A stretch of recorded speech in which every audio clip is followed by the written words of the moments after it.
always imagined heartbreak would feel like a thunderstorm. Loud, violent, crashing into everything I'd built. But when Nathan looked me in the eyes that Sunday morning and said the words, it wasn't thunder I heard. It was silence. Cold, clinical silence. I think we need to talk. We were standing in the kitchen. My hands were still damp from rinsing strawberries. The morning sun filtered through the blinds and painted golden stripes across our tiled floor. It should have been a peaceful moment, a shared breakfast, a quiet weekend. But instead, it became the moment that split my life in two. Before we jump back in, tell us where you're from. If this story moves you, please subscribe. Tomorrow, I have a special story for you. I turned to face him. His arms were crossed, his eyes flickering with a nervous kind of determination. "It's not working anymore, Leora," he said, his voice low, deliberate. "I've been unhappy for a long time." Leora, that's me. Not a common name. I know. My parents were eccentric like that. They said it meant light in Hebrew, a name filled with hope and radiance. But standing in that kitchen, I didn't feel like light. I felt like glass, ready to shatter. "Unhappy?" I repeated, the word foreign on my tongue. "Since when?" He exhaled sharply, rubbing his jaw. "Does it matter? It's been building. I met someone." There it was, the blow. At first, I didn't believe him. I laughed. Honest to God, I laughed right in his face. Because it sounded so absurd. Nathan, my husband of 11 years, my best friend, my co-builder of dreams. He was leaving me? For someone else? Are you serious? I whispered. He nodded. Who is she? He hesitated, then dropped the name like a boulder. Clarissa. Clarissa. 26. Blonde, fresh-faced. A yoga instructor. She worked at the fitness center, where Nathan had recently taken up boxing. I remembered him mentioning her once. Just once. Casually, like she was a face in the crowd. But apparently she was much more than that. "You're leaving me for her?" I asked, stunned. He looked away. "She's not the reason I'm leaving," he said. "She's the reason I realized I already left. A long time ago. There were 1,000 things I wanted to say. That I'd given him my best years. That I'd waited to have children because his career needed room to grow. That I had folded parts of myself just to make space for him to expand. But none of those words came out. Because I knew even if I screamed or begged or cried, nothing would change what had already been decided. He was leaving me. For Clarissa. So I did the only thing I could do in that moment. I wiped my hands on a dish towel, straightened my back, and nodded. "Okay." He blinked. "Okay." "Yes," I said. "If you're done, then so am I." I didn't scream. I didn't cry. I didn't give him the dramatic exit he was probably bracing for. I just walked away. The days that followed were a blur. Divorce filings. Moving out. Mutual friends choosing sides. My body was on autopilot. I went to work, smiled when necessary, answered emails. But inside, I was numb. I thought about Clarissa more than I should have. Her Instagram was a mosaic of sunsets, smoothies, and selfies, with captions like asterisk, live, laugh, love, asterisk and asterisk, positive vibes only. It was surreal. She wasn't just a woman. She was a curated lifestyle. And Nathan, my practical, detail-oriented Nathan, had fallen for it.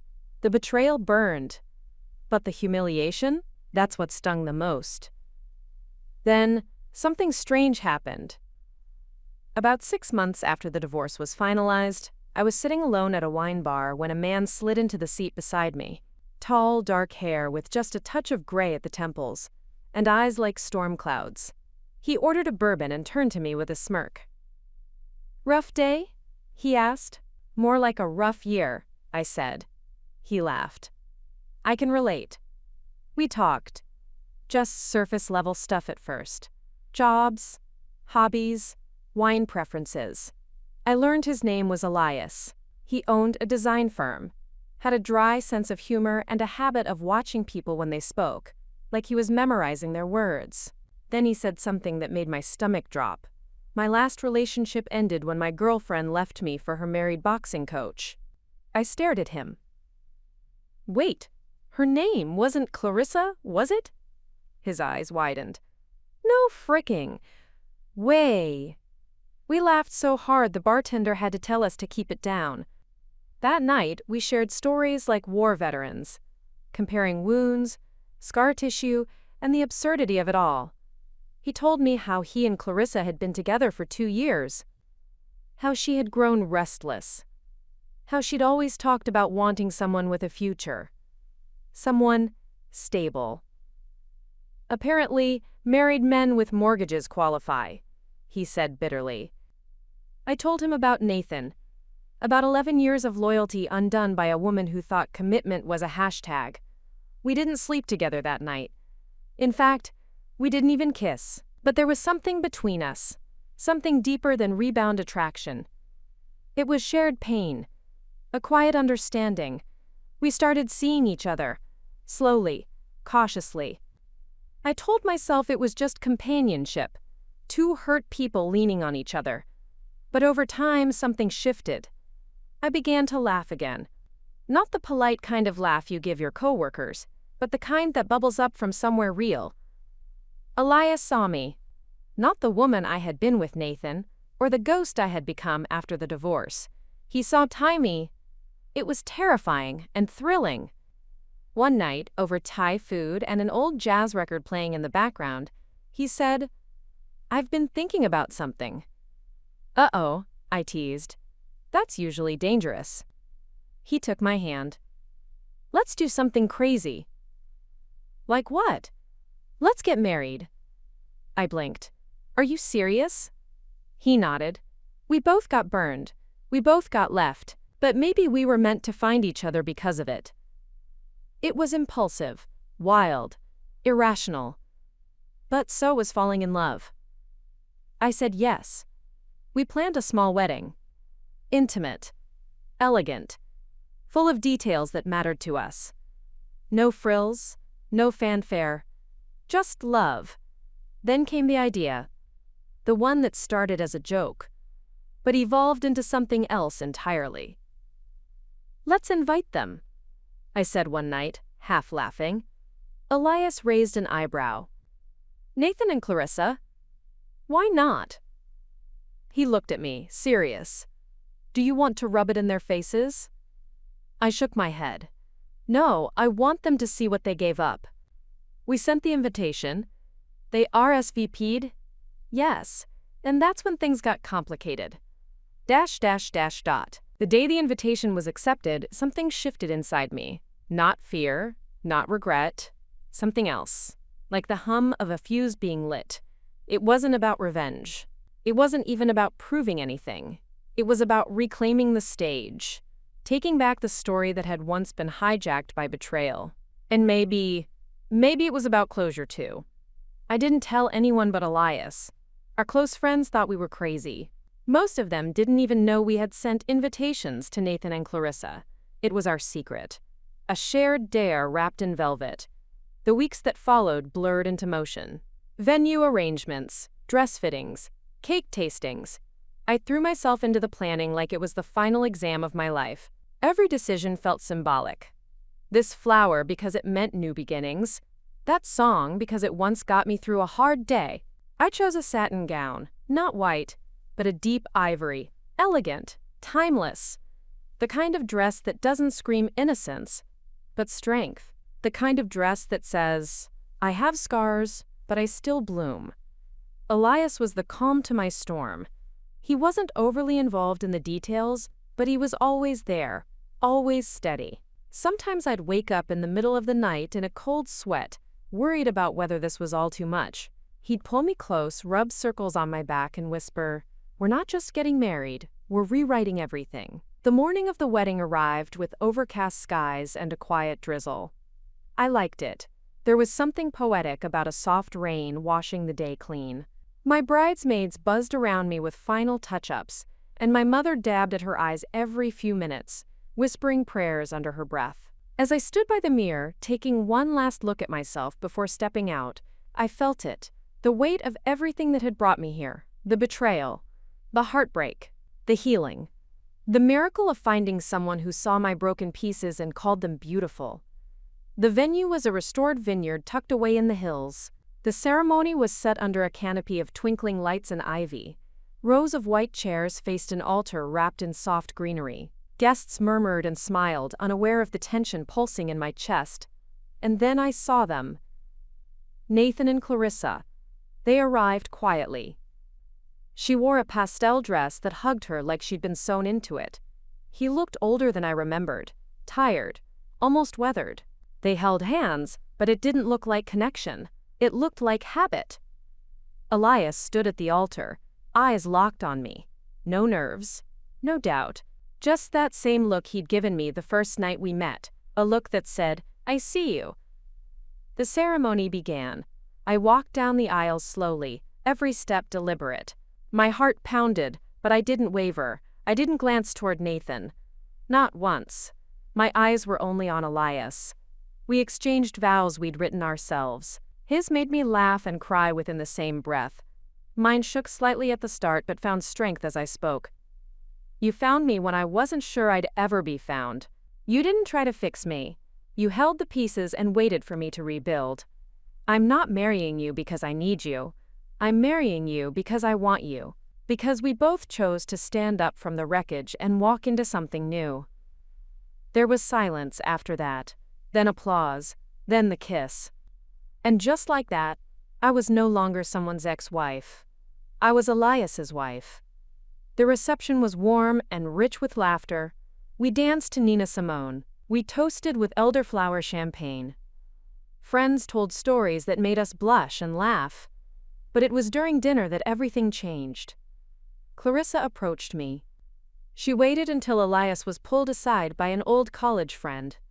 She stepped out from the shadows, holding her wine glass like a shield. "You look beautiful," she said. I blinked. "Thank you." She looked down, then up again. Her voice wasn't smug, it wasn't even defensive. It was small, real. "I didn't come here to cause trouble," she said.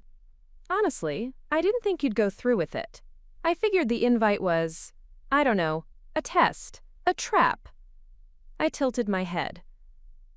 "And you came anyway?" She let out a soft laugh. "Maybe I wanted to see if it was real. If people like you, people who've been hurt, can actually get better." Her honesty caught me off guard. And in that moment, I didn't see the woman who stole my husband. I saw a woman who didn't know herself any better than I had once known myself. "We do get better," I said carefully. "But not because of someone else. Because we decide to." She nodded. Then her voice dropped. "I think Nathan's already looking for his next escape." I didn't say anything. I didn't need to. Later that night, Elias found me on the terrace, leaning against the railing and looking out over the vineyard. The moon had finally broken through the clouds, casting silver light across the hills. "You okay?" he asked. "Better than okay," I whispered. He slid an arm around my waist. We stood in silence for a while, just breathing in the cool night air. Then a text lit up my phone. It was from an unknown number. "Congratulations. But don't get too comfortable. Asterisk, asterisk." My heart skipped. I showed it to Elias. He frowned. "Blocked number?" I nodded. He took my hand. "We'll figure it out, together." But something in the pit of my stomach twisted. The wedding was over. The vows were said. But the story, it seemed, was just beginning. ... The morning after our wedding should have been a blissful blur. Pillow talk, breakfast in bed, kisses so lazy they stretch into noon. Instead, I sat up before sunrise, the blue light from my phone casting eerie shadows across our hotel suite. The message replayed in my head. "Congratulations. But don't get too comfortable." Elias stirred beside me. "You're up early." I showed him my screen again. He rubbed the sleep from his eyes and sat up, the sheets falling from his chest. "Still thinking about the text?" "I can't stop," I said. "It's not just random. It felt targeted." "It probably was targeted," he said. But we don't know who sent it, and we're not going to let it control our honeymoon. I nodded, but the unease sat like cold stone in my stomach. We flew to the Amalfi Coast that afternoon, a dream trip Elias had been planning secretly for months. The view from our balcony looked like a watercolor painting. Turquoise waters, rugged cliffs, sun-bleached buildings, stacked like puzzle pieces. But even surrounded by that kind of beauty, I couldn't shake the shadow. On our second night there, I received another message. He's lying to you. No sender, no name. Just that. Elias was in the shower when it came through. I didn't tell him right away. I don't know why. Maybe I needed to believe for a moment that I could handle it alone. That I was still the woman who rose from heartbreak, not someone being dragged back into it. The message didn't sit quietly. It festered, burrowed, poisoned. I began noticing things. The way Elias looked away a little too quickly when I asked about work emails. The late-night phone calls, he said, were from his assistant. The texts he wouldn't show me. And then one evening, after a day trip to Capri, it happened. We were sitting at a candlelit table overlooking the water. Elias reached across and took my hand. "You've been quiet today." "Just tired," I said, but he didn't buy it. "Leora, what's going on?" I hesitated, then blurted it out. "Who's texting me? Who's sending these messages?" He blinked. "What messages?" I showed him both. His jaw tightened. "Why didn't you tell me about the second one?" "Because I wanted to believe it wasn't true. But now I don't know. Are you lying to me? Is there something I need to know?" He let go of my hand. The candle flickered between us. The silence dragged. "No," he said finally. "I'm not lying. I don't know who's doing this, but it's not me. I didn't say it was you, but you think it might be. Don't you?" I didn't answer. We flew home in silence 2 days early. Back in the city, reality hit like a wave. The messages stopped, for a while. We returned to our apartment, to our routines. But something had shifted. Elias was more reserved. I was more suspicious. The messages had carved a crack in the foundation. Then, on a quiet Tuesday morning, a package arrived. No return address, no markings. Inside, a printed photo of Elias, sitting at a coffee shop, smiling, leaning in close to a woman I didn't recognize. A note was paper-clipped to the back. "Still think he's not lying?" I stared at it for a long time. Elias came home early that day. I didn't confront him immediately. Instead, I left the photo on the kitchen counter. I sat on the couch and waited. He walked in, kissed my cheek, dropped his keys, then stopped. "What's this?" he asked. "You tell me." He picked it up. His face went pale. "Her name's Laurel," he said. "She's my business partner. We met for coffee, that's it." "You look pretty cozy." He stepped toward me. "Leora, come on, you've met her. She's married. She's pregnant, for God's sake." "Then why didn't you tell me you were meeting her?" "Because I didn't think it mattered. It was work." I folded my arms. "Someone's watching you. Us. Sending photos, messages. Don't you get that?" He dropped into a chair, ran his hands through his hair. "You think it's Nathan?" The name hung in the air like smoke. "I don't know," I said. "But whoever it is, they know enough to make me doubt you. And that's the problem." We sat in silence again. That night, I couldn't sleep. I got up and scrolled through old photos, trying to remember who we were before the wedding, before the doubts, before the text. Then I found it, a photo from the reception. Elias talking to Clarissa, her hand on his arm, his smile. Not polite, not casual, warm. My chest tightened. I zoomed in. An innocent moment maybe, but maybe not. I remembered her walking toward me later that night. Had she been with Elias just before that?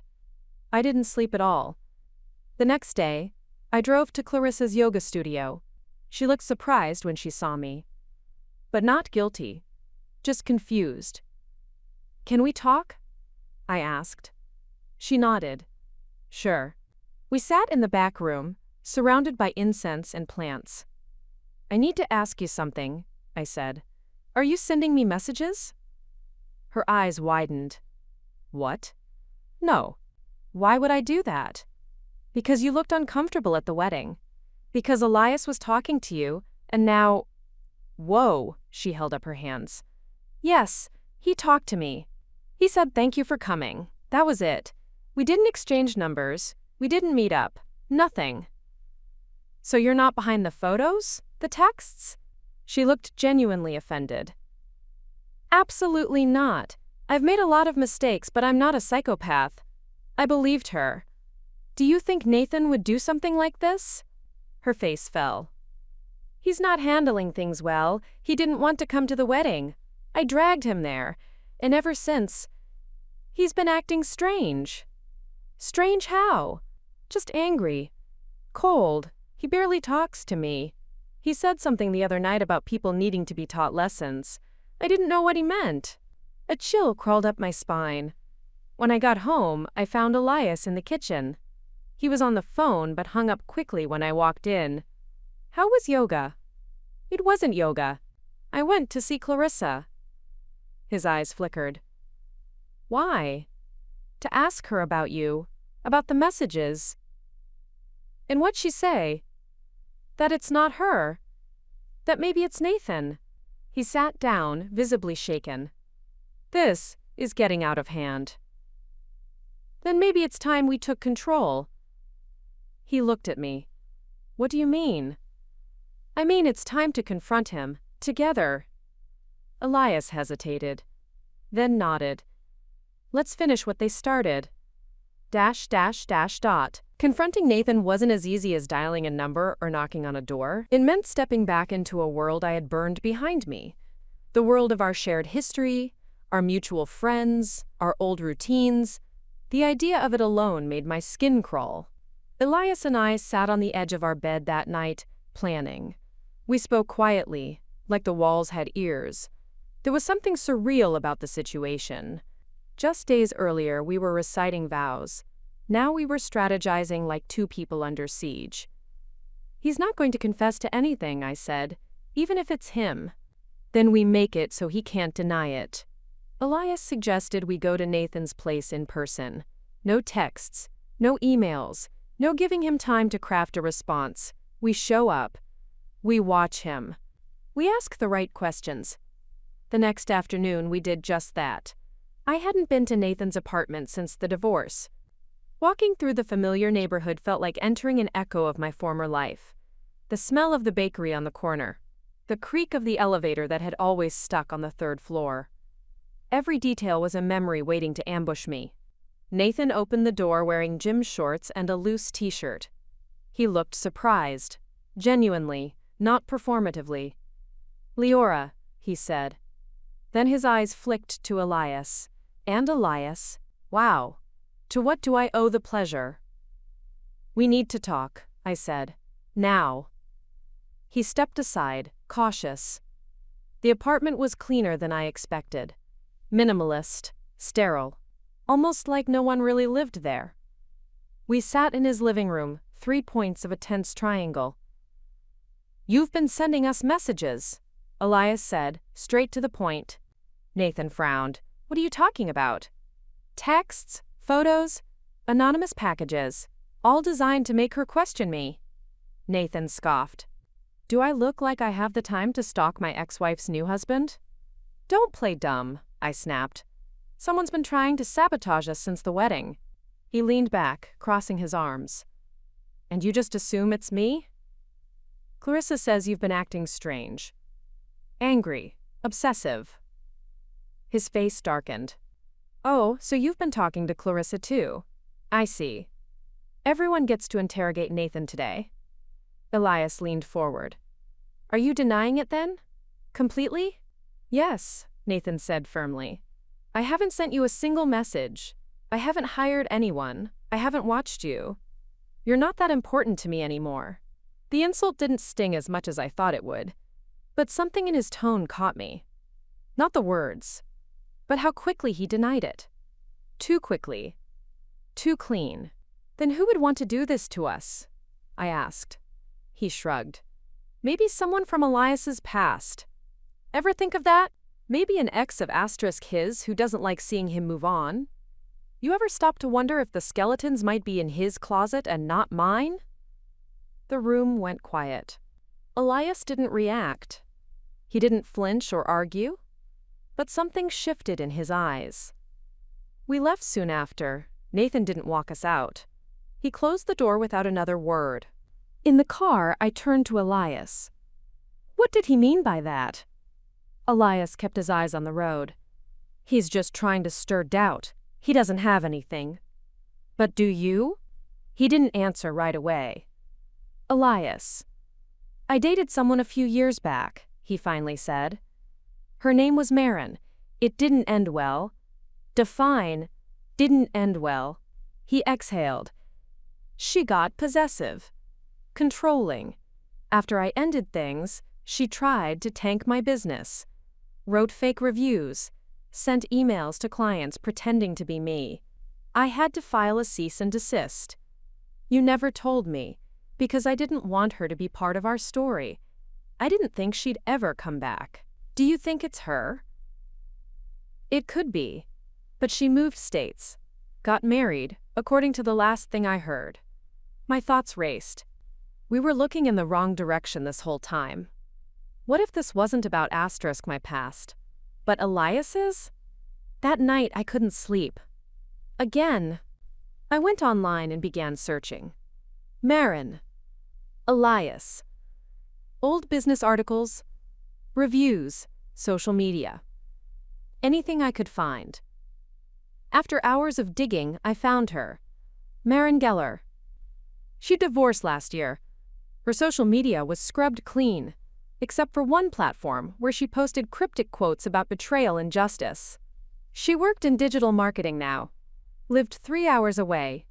Her profile photo made my blood run cold, because I had seen her before. In the photo with Elias at the coffee shop, she wasn't just a friend, she was the woman in the picture. The next morning I confronted Elias again. You lied to me. He rubbed his face, exhausted. I didn't lie, I just didn't tell you everything.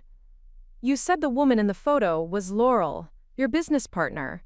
It was Marin. He was quiet. I didn't want you to worry, he said. She reached out recently, wanted to apologize, said she was in therapy, working through things. We met for coffee, but I didn't think it meant anything. Why didn't you tell me? Because I knew how it would look. And I didn't want that look in your eyes. The one you're giving me right now. I backed away. She's the one behind this, isn't she? I don't know. You don't know? You had coffee with your unstable ex.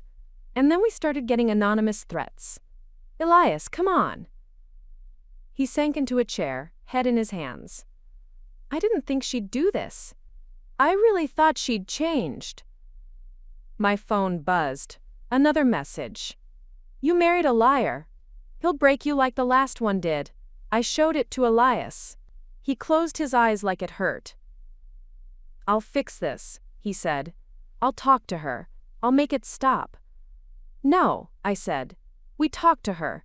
Together. He hesitated.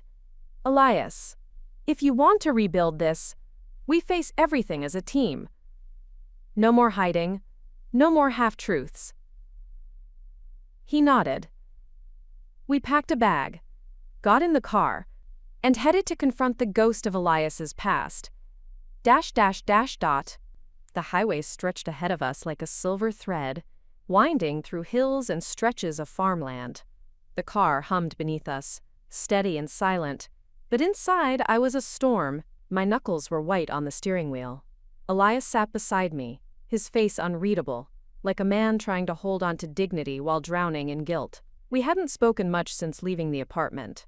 There was nothing left to explain, only action now. Marin lived in a quiet suburb nestled against a riverbank, the kind of place with trimmed hedges, wind chimes on every porch, and joggers who waved at strangers. Her building was part of a townhouse complex. Neat brick and siding. Everything in place. Two in place. Elias and I stood at her door. He hesitated, fist raised. "Are you sure you're ready for this?" I asked. He nodded. "I have to be." He knocked. We waited. Footsteps. Then the door opened. And there she was. Maren. Even in casual clothes, she had that curated elegance about her. Like every strand of hair had been planned, every movement rehearsed. Her expression shifted the moment she saw us. "Well," she said, her voice smooth as glass. "This is unexpected." Elias cleared his throat. "We need to talk." She didn't move, just stared at him, then me. Her eyes lingered a beat too long, then she stepped aside.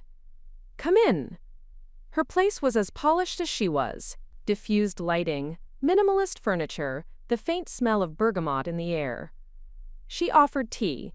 We declined. We sat across from her, perched on the edge of a pristine couch. "I assume this isn't a social call," she said, folding her legs. "You've been sending messages," I said. "Anonymous ones, threats, photos. You've been watching us." She raised an eyebrow. "Is that what he told you?" Elias leaned forward. "Maren, stop. Just stop. Leora and I are trying to build something real. I need you to let us go." A slow smile curved her lips. "Let you go?" "Oh, Elias. You let me, Chevin, go. Remember?" Her tone sent a chill down my spine. "You said you were in therapy," Elias said, "that you wanted to apologize." "I too polite did apologize," she said. "I meant every word. But apology doesn't erase consequences." I spoke up. "What exactly do you want from us?" She looked at me then. Really looked. Like I was something she was trying to understand under a microscope. "You," she said flatly, "you want to know the truth. You're just like I was. Believing him. Building castles on sand. But trust me, he'll crack you too, sooner or later." I kept my voice steady. "Is that why you're trying to destroy our marriage? Because yours with him never existed? You think this is about Asterix's marriage?" Her voice rose a fraction. "This is about Asterix him. About what he takes and never gives back." She stood, walked to a shelf, picked up a small wooden box. She opened it. Inside were photos, emails, letters, dozens of pages, printed and highlighted. Logs. All documenting her side of a story I never knew existed. He made me feel special, needed. He promised forever, then ghosted me when I got too close. Said I was suffocating him. Told his friends I was unstable. That I needed help. She threw the pages down in front of us. "You think you're different?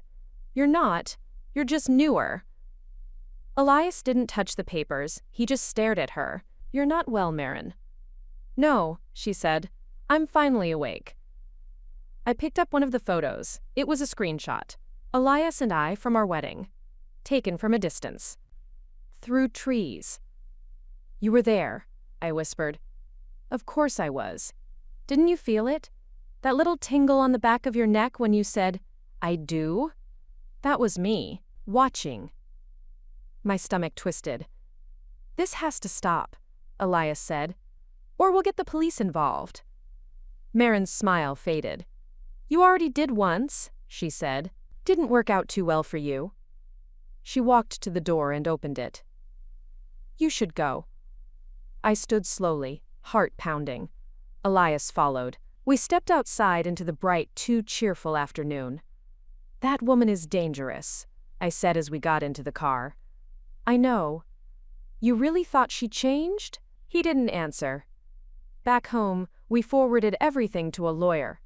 Filed a new restraining order. Sent the evidence to the authorities. But the system moves slowly. Too slowly when someone is unraveling behind a polished smile. Days passed, then a week. No texts. No messages. We started to breathe again, until the morning I opened the door and found our cat sitting on the porch. Dead. A ribbon tied around its neck. No note. No blood. Just death. I dropped to my knees. Elias came running. He pulled me away. He called the police. They did what they could, took prints, asked questions, promised to check nearby surveillance. But I saw the officer's face. They knew they wouldn't find anything. That night, we slept in shifts. Elias kept watch until 3 a.m. I took over from there. But around dawn, something shattered in me. I sat in the dark living room, holding the photo Maren had left behind. Our wedding. Joyful, honest, before the cracks. And I asked myself a question I hadn't dared voice. What if she was right? What if Elias was the common thread? What if every woman he touched eventually broke? He came into the room then, rubbing his eyes. "You okay?" "I need space," I said, my voice barely audible. He froze. "What?" "Just a few days. I need to think. I need to breathe." "Leora, please." His face crumpled, but he nodded. Packed a bag. Left without protest. And I was alone again. But this time, it wasn't heartbreak. It was something worse. Uncertainty. ... This story took us a long time. If you like it, subscribe. Now, back to the story. The first night alone, the silence was a relief. It was like shedding a skin, peeling off layers of suspicion, of forced optimism, of conversations filled with too many pauses. I made myself a cup of chamomile tea and sat by the window, watching the city drift towards sleep. And for the first time in weeks, I didn't flinch at every noise. But relief, I learned, was temporary. By the second night, the quiet became heavy. It wasn't just absence, it was a question. One I couldn't answer, no matter how many ways I turned it over in my head. Who was Elias, really? He said all the right things, loved me in all the right ways. But love isn't proof. Love can't compete with shadows from the past or the monsters they might become. And the closer I got to that truth, the more I realized I was terrified of what I might find. The third day, I decided to go through his things. It wasn't noble. It wasn't trusting. But I needed clarity. His office was still exactly how he'd left it. Organized. Sparse. A stack of architectural blueprints on the desk. A couple of framed photos on the shelf. One of us on the Amalfi Coast, another from our engagement party. I checked his drawers. Files. Invoices. A client list. Then, tucked behind an old laptop bag, I found a worn leather folder. Inside, a letter. Dated a year ago. From Maren. It wasn't threatening. It wasn't apologetic either. It was poetic. Sad. Deeply personal. She wrote about missing him, about the pieces of herself that had gone numb since he left, about how she sometimes drove past his apartment just to see if the lights were on. And at the bottom, one sentence circled in red pen. "If I can't be part of your life, I'll still be close enough to feel it." Asterisk, asterisk. I dropped the folder like it burned. She'd been watching long before the wedding. The pieces began rearranging themselves. The messages. The cat. The ribbon. The photo at the wedding. She hadn't snapped. She'd been unraveling for months, just slowly enough that no one noticed until it was too late. I locked the office behind me and called the police. Again, they promised to investigate. Again, I heard the practiced empathy in their voices, the kind they reserve for people who report danger without bruises. That night, I turned off every light in the apartment, sat cross-legged in the hallway, my phone clutched in my palm like a weapon. At 2:14 a.m., the doorbell rang. Just once. I froze, then, slowly crept toward the peephole. No one. I didn't sleep after that.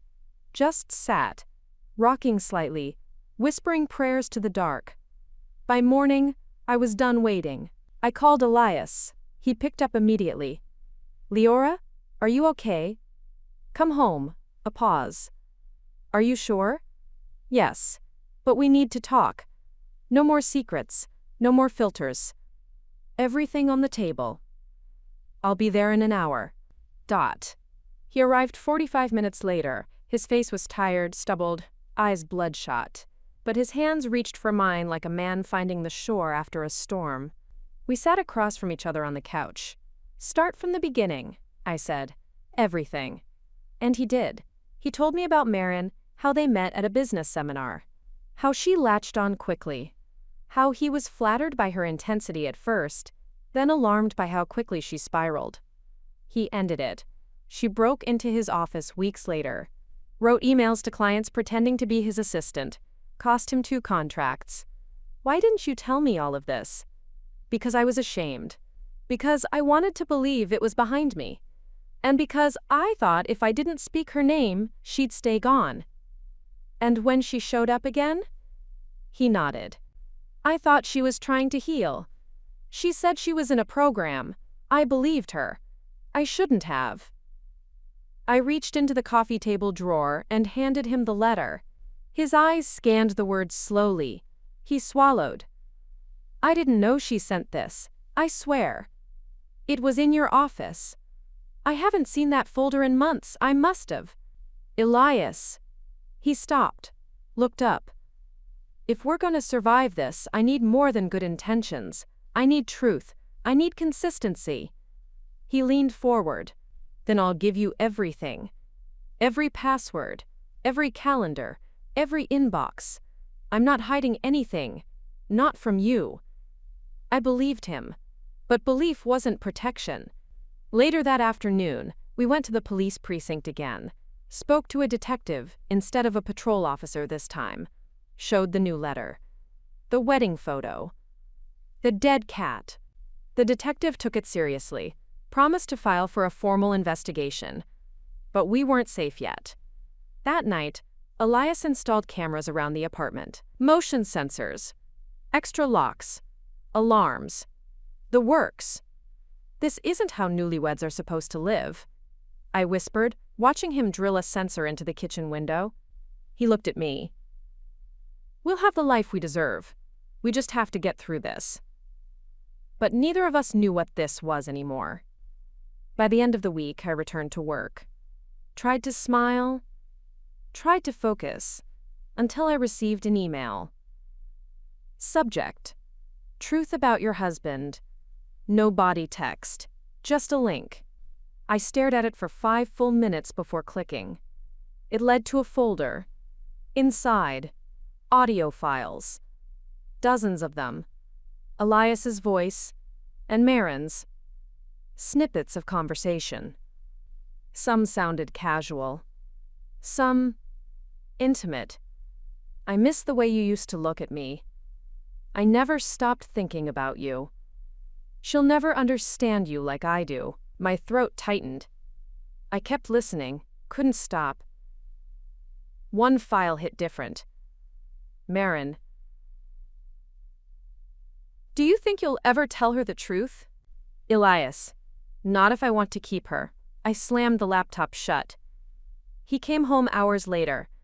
Found me on the floor of our bedroom, knees pulled to my chest. Leora? What happened? I looked up. Tell me you were lying to her. In those recordings. Tell me you didn't mean it. His face went pale. What recordings? Don't play dumb. She sent them. To me. Audio files. Of you two.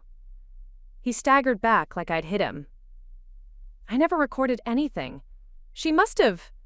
She used to record conversations. Without telling me. Twisted them. Cut things out of context. So you never said those things? He didn't answer fast enough. My voice cracked. Did you still have feelings for her? Even when we were planning our wedding? His silence was an answer. I stood. Walked past him. Locked the bedroom door. That night, I slept in the guest room and wondered if love had ever been real or just another story we both tried too hard to believe. ... The days without Elias felt like stepping into a long, slow eclipse. I wasn't grieving him. Not exactly. I was grieving clarity, trust, certainty, I kept moving, eating, showering, even answering a few emails. But everything was mechanical. I didn't cry. I couldn't. My emotions had become a tangled string, each knot pulling tighter the more I tried to unravel it. On the third day, I opened my journal for the first time since our wedding. The last entry read, "I've never felt more seen, more loved. Maybe this is what it means to finally be chosen." I stared at those words for a long time. Then, slowly, I turned the page and began writing again. What if being chosen is just another illusion? What if we are never truly seen, just projected onto? What if love is a performance we audition for until the lights go out? When I closed the journal, I felt like I'd just admitted something I couldn't take back. A part of me wanted to call Elias, to hear his voice, to believe that the person I fell in love with was still real beneath all the layers of secrets. Instead, I called someone else. My sister Leona. She answered on the first ring. "Leora? Finally, I was starting to think you'd moved to another planet. I need to talk. In person." Leona lived an hour away. She cleared her day without hesitation. That's the thing about sisters. No matter how messy things get, they're the one person who'll show up with coffee, judgment, and unconditional love, all wrapped in one. When I arrived, she was already waiting on the porch. She hugged me tightly. "You look like you haven't slept in a week." "I haven't." Inside, we curled up on her worn leather couch. She poured 2 glasses of wine and passed me one. "I need you to be honest," I said. "No sugarcoating, no soft landings. Deal." I told her everything. Maren, the threats, the recordings, the lie about the coffee meeting, the space I'd asked for. When I finished, she leaned back, swirling her wine. "Well," she said, "that's a whole opera." "Leona." She softened. "Okay, listen, I don't know Elias the way you do, but I do know one thing. Unstable people gravitate toward chaos. And whether he meant to or not, he invited chaos into your life." "You think I should leave him? I think you should ask yourself one question. Does the love you feel for him outweigh the fear he's brought into your life?" I didn't answer, because I didn't know. That night, I stayed over. We watched terrible reality TV and ordered Thai food, and tried not to talk about anything important. For a few hours, I remembered who I used to be before men, before betrayal, before the paranoia set in. The next morning, I woke to a text from Elias. "I'm not asking for forgiveness, just for you to read this. Asterisk, asterisk." Attached was a voice memo. I listened. His voice was raw, tired. Asterisk. "You were right. I should have told you everything from the beginning. I was scared. Of losing you. Of becoming the villain in someone else's story again. I've spent so much of my life trying to be the good guy that I forgot honesty matters more than image. When Maren contacted me, I thought I could manage it, that I could control the narrative. But I couldn't. I never could. She was broken in ways I didn't understand, and instead of stepping back, I tried to fix her. And when I couldn't, I ran, just like Nathan did to you. Just collier number loyal. I see now that running doesn't make me better. It makes me familiar, and I hate that. I don't want to be another man who failed you. But if I am, I need you to know it wasn't because I didn't love you. I love you more than I know how to explain. That might not be enough. But it's still true, Namshu. Whatever you decide, I'll live with it. I just needed you to hear the real me. Not the edited version. Not the voice in a stranger's recording. Me. Asterisk. I replayed it 3 times. Then I cried. Not because it fixed anything, but because it reminded me that somewhere beneath the layers of deception and pain, there was still a man who wanted to be better. That afternoon, I returned home. He wasn't there. I hadn't told him I was coming. I needed the space for myself. I walked through each room slowly, touching the things we'd chosen together. The framed map from our honeymoon. The navy throw blanket we argued about for weeks before buying. I went into the guest room, the one I'd banished myself to, and began packing it up, symbolically reclaiming space. Halfway through, I found a box beneath the bed. Inside, our wedding programs, the leftover RSVP cards, and tucked between them, a letter. From Nathan. I hadn't seen it before. It was addressed to me, dated 2 days before our wedding. I unfolded it with trembling fingers. Leora, asterisk. I wasn't sure if I should send this. I'm still not sure, but something about staying silent felt worse. I know I hurt you. I know I don't deserve forgiveness. But I also know Elias. We've crossed paths. Once. Long ago. He doesn't know I remember, but I do. He's good at wearing masks. He tells people what they need to hear, makes them feel special, wanted. I just hope, truly hope, that you're the exception, that he's changed. But if anything ever feels off, don't ignore it. Trust your gut. You always had the best instincts. I hope you find happiness, Leora. Even if it's not with me. And my breath caught. So much had happened since that letter was written, and somehow it still hit like a fresh bruise. I called Elias. He answered on the first ring. Leora, come home. A pause. Are you sure? I'm sure we're not done. And if we're going to end, we're going to end with truth. He came back that evening. We sat at the kitchen table until the moon was high, unpacking everything. The lies, the omissions, the weight of our expectations. We didn't forgive each other. Not yet. But we listened. And for now, that was enough. .. Elias moved slowly that night, like every motion was weighted by expectation. He set his bag down in the hallway and paused, waiting for a cue I wasn't ready to give. We didn't embrace. We didn't fall into each other. We just sat. Two people with too many stories between them. I handed him the letter. He read it in silence, his brow furrowed. I didn't know he wrote this, he said. I didn't either, but now I do. He placed the letter gently on the table, like it might detonate. He's not wrong, Elias said. About the masks. I used to wear them all the time, even with myself. Are you wearing one now? His eyes met mine. No. I believed him, not because the words were perfect, but because they weren't. His voice cracked. His posture caved. There was no performance. We stayed up talking until the walls turned blue with morning. He told me about the years he spent trying to be everything for everyone. The man who never said no. The partner who swallowed his doubts. The boyfriend who painted over rot and called it renovation. Until Maren, he said. Until I realized that pleasing people doesn't make them stay. It just makes you disappear. I listened. Then I spoke. About Nathan. About how I built my life around his dreams, his timelines, his shifting moods. How I learned to interpret silence, like a second language. How I lost my voice, then pretended I'd given it away willingly. We were quiet for a long time. Then I asked the question I'd been holding in my chest like a hot coal. Do you still love her? No, he said instantly. But I did. And I didn't let myself grieve that properly. I shoved it down, pretended it was just trauma. But it wasn't. I loved her, and she hurt me, and I ran.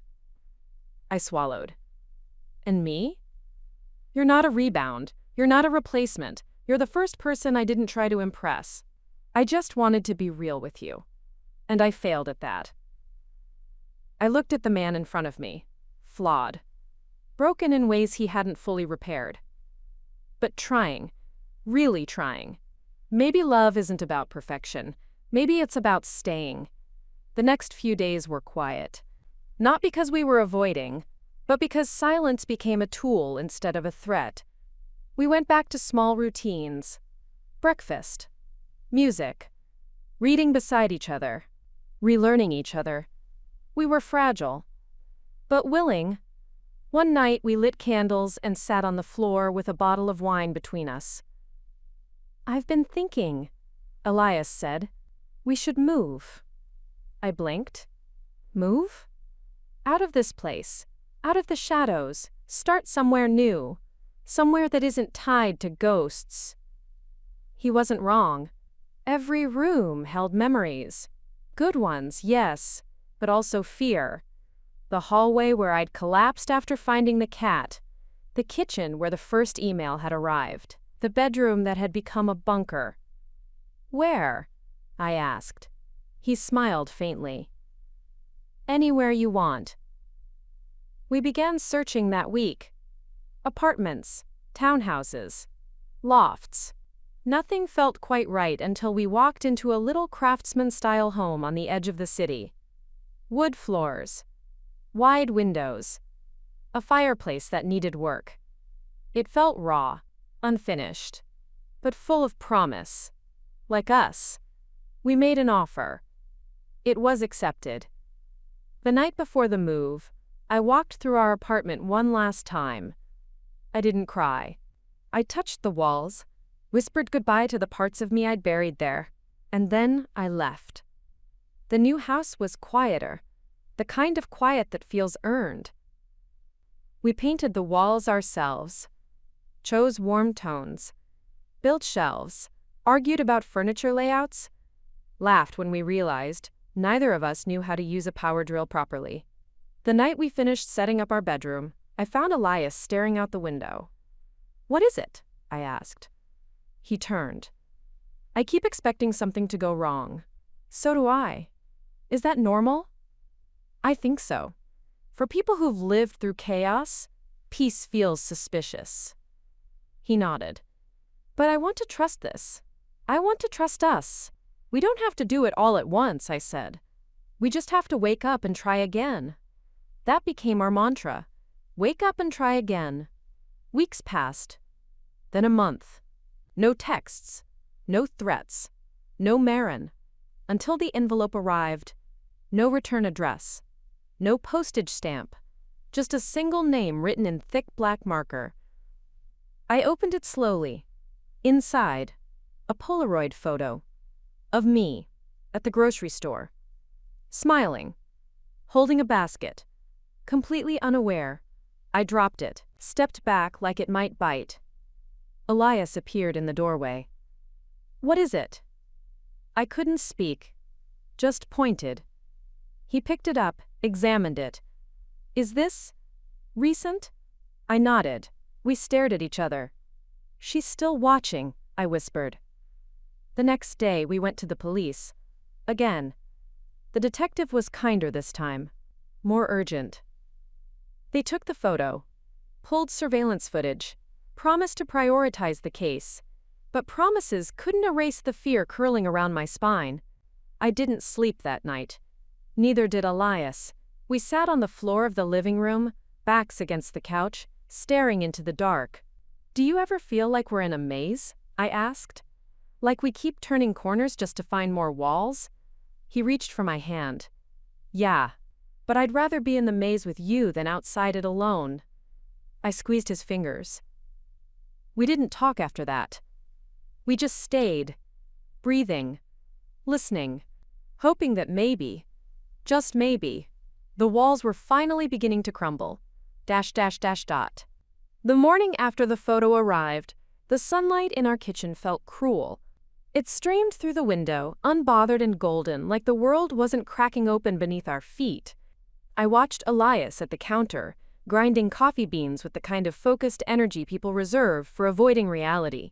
The gentle whirl of the grinder filled the room, a lullaby for the uneasy. I couldn't eat, couldn't drink. My appetite had curled into a fist deep in my gut. "Want cinnamon toast?" Elias asked, not looking up. "I want her to disappear," I said flatly. He stopped, then nodded. "Yeah, me too." We sat at the table, coffee cooling in our mugs, saying nothing. The photo lay between us. I couldn't look at it again, but I couldn't throw it away either. "I don't understand," I whispered. "Why now? Why keep doing this?" Elias's voice was heavy. "Because she doesn't want to be forgotten." The day crawled. I tried to work, but every time I turned my head I felt eyes on me, Not real ones. Phantom ones. The kind that sprout from fear. That afternoon, Detective Rowan called. "We have a lead," she said. My heart stopped. There was security footage from a boutique next to the grocery store. We caught a woman on camera who matches Marin's build and hair. She was holding something. A small camera, we think. "Did you get a license plate?" "She took a rideshare." "Under a false name." "But we're working with the company." I exhaled shakily. "So you believe us now?" "We've always taken it seriously," she said. "But this is evidence we can act on." When I hung up, Elias was already standing in the hallway watching me. "Well?" "They saw her, on camera." A beat of silence. And then, for the first time in weeks, relief. Brief, shallow. But there, that night, we tried to reclaim normal. We made dinner together, played old records, shared stories from childhood. For a moment, the world shrank to just us again. Until the knock. 3 soft raps. Not frantic, not urgent, just deliberate. We froze. Elias went to the door, checked the peephole, then turned back to me. "It's a woman, alone." I stood slowly. "Should we open it?" He hesitated, then unlocked the bolt and cracked the door open. The woman on the porch was small, dark-haired, wrapped in a beige coat too big for her. She looked ordinary, unassuming. "I'm sorry," she said softly. "I don't mean to intrude. Are you Leora?" "Yes," I said warily. She nodded. "I'm Isla, Marin's sister." The name dropped like a stone. We let her in. She sat on the edge of our couch like someone used to not being welcome. Her hands fidgeted in her lap. "I shouldn't be here," she said. "But I thought you should know. She's missing." I blinked. "Missing?" "She didn't come home last week. I filed a report. But she's done this before. Gone silent. Disappears when she's spiraling. This time it's different." Elias stayed quiet. Isla looked at me. "I found something in her apartment. A notebook. She wrote about you. A lot. About both of you. Obsessively. But the last few entries, they were unhinged." "Why are you telling us this?" I asked. "Because I don't think she wants to just scare you anymore," Isla said. "I think she wants to become you." The room tilted. She wrote things like, "Leora doesn't deserve him. Leora stole my life. I can be better, cleaner, quieter. I'll show him." I felt bile rise in my throat. Isla continued. "She's sick. I've tried to get her help, but she always ran. And when you filed that last restraining order, something snapped. She started talking about redemption. How she could fix the story." "Fix it how?" Elias asked. "She never said. Just that there'd be a reckoning." A reckoning. We sat in silence for a long time. Isla finally stood. "I thought you deserved to know. I don't know where she is. But she's not done. I can feel it." We walked her out. That night, I didn't sleep at all. I laid in bed staring at the ceiling, heart pounding with the weight of someone else's madness pressing down on our lives. Elias held my hand under the covers. "Do you regret it?" I asked. He turned to me. "Regret what?" "Us. Everything that came with me." He was quiet for a moment. Then, "No. I just regret that it's costing you so much." In the morning, we found the note. Slipped under the door. Folded. Unmarked. I opened it with trembling hands. "I'm so close. You can feel me, can't you?" Asterisk. Asterisk.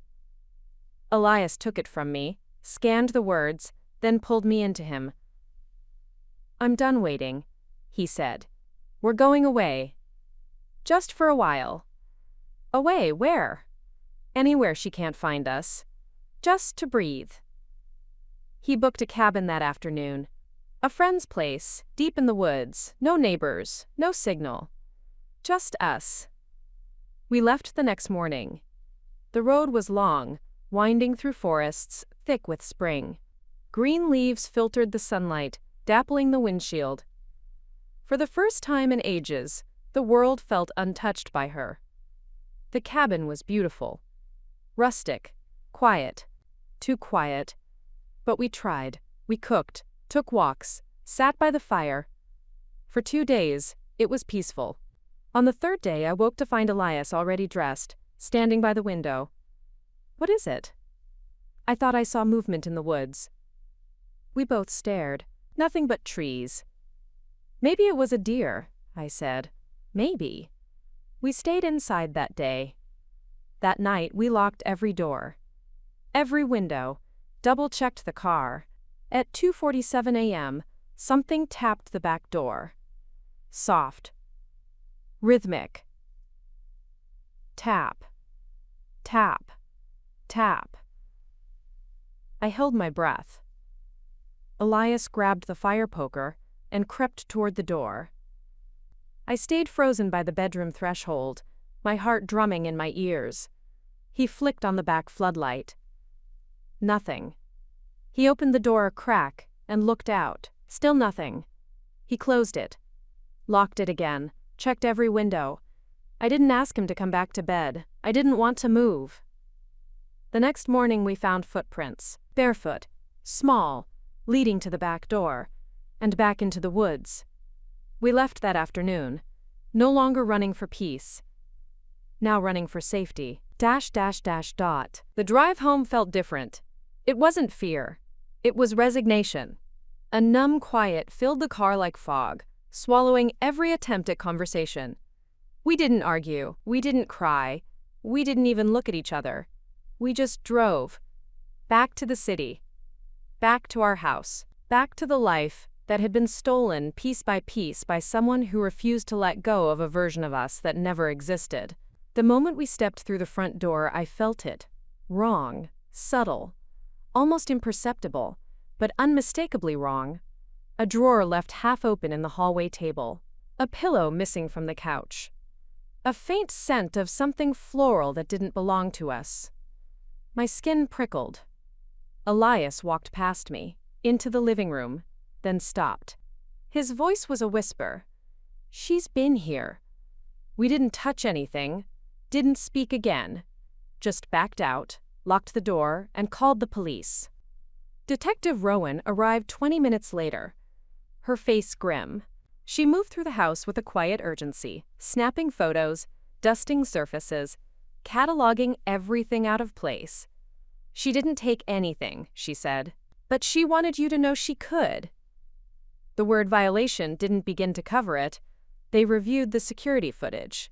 She'd come in through the kitchen window, disabled the exterior cameras somehow, stayed for just under 20 minutes, never removed her hood, never looked up, just moved through our space like it was hers.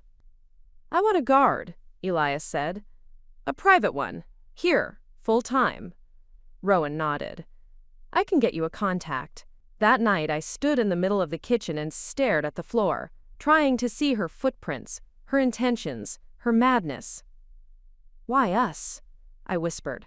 Elias placed a hand on my back. "Because we moved on, and she didn't." We hired the guard the next morning. His name was Jude. Ex-military, early 40s, calm voice, slow movements. He walked the perimeter every 2 hours. Slept in the guest room, never asked questions. For the first time, I felt something close to safe. But safety, I was learning, isn't the same as peace. 2 weeks passed. No contact. No sightings. The air in the house began to lighten. We even joked once or twice. Awkward, careful laughter, like walking on glass. Then the package arrived. No return label. No postage. It was left on our back steps, inside the gate. Jude handed it to me. Wasn't there at 4 a.m. when I did my round. Appeared sometime between then and now. We opened it together.